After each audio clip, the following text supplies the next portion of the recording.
Bonjour à tous, dans cette vidéo, on va étudier la synthèse d'une espèce chimique.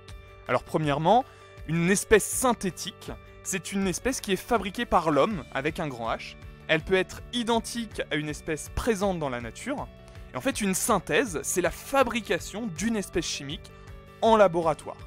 Alors on va pouvoir différencier les molécules naturelles, celles qui sont directement extraites de la nature, comme ici la vanille, avec l'arôme vanille qui est extrait des gousses de vanille, avec la molécule qui est principalement responsable de l'arôme vanille, qui est la vanilline. Cette molécule, la vanilline, on peut aussi la reproduire en laboratoire. C'est ce qu'on appelle une molécule de synthèse identique au naturel. C'est-à-dire qu'on a fabriqué la molécule, elle est fabriquée par l'homme, elle est copiée sur celle qui est issue de la nature. Et puis enfin, on peut avoir des molécules de synthèse qui sont artificielles. Elles sont fabriquées par l'homme, mais elles n'existent pas dans la nature, ici comme l'éthylvanilline. En fait, c'est de la vanilline, c'est une molécule de vanilline à laquelle on a rajouté ici un groupement avec un carbone et 3 hydrogènes. C'est une molécule qui n'existe pas dans la nature, elle a été créée par l'homme. Une synthèse chimique, elle se déroule en 4 étapes.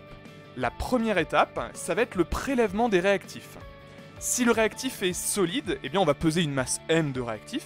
Si le réactif est liquide ou en solution, on va mesurer un volume. Ensuite, on va utiliser un montage à reflux pour faire la transformation chimique, qui est l'étape 2. Le montage à reflux, il se présente de la manière suivante. Alors on met toujours un support ici. Et puis, on va mettre un support élévateur qui va permettre de faire monter ou descendre le système. On va ensuite par-dessus mettre un chauffe-ballon qui va chauffer le ballon dans lequel il y a les réactifs et dans lequel va se faire la transformation chimique. Et puis un réfrigérant à eau. Alors le réfrigérant à eau, en fait, ça va servir à refroidir, je vais en parler juste après. Mais on va faire une circulation d'eau à l'intérieur avec une arrivée d'eau par en bas ici, et puis une sortie d'eau par en haut. En fait, chauffer, ça va permettre d'accélérer la transformation, c'est pour ça qu'on a un chauffage. Et le réfrigérant, il va servir à éviter les pertes de matière par vaporisation. Les vapeurs ici vont monter, et puis au contact des parois qui sont froides, eh bien elles vont pouvoir se reliquéfier et redescendre dans le ballon.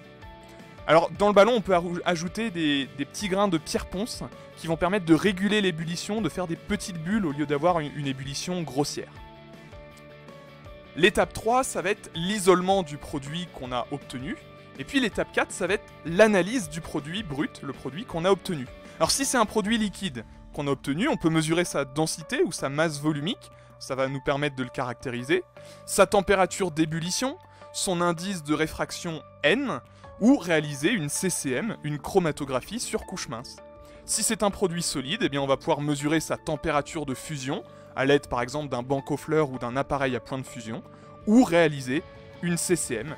Toutes ces analyses vont nous permettre de caractériser et d'analyser le produit qu'on aura obtenu à la fin de la réaction pour être sûr qu'on a bien fabriqué ce qu'on souhaitait. Voilà pour cette vidéo sur la synthèse d'une espèce chimique.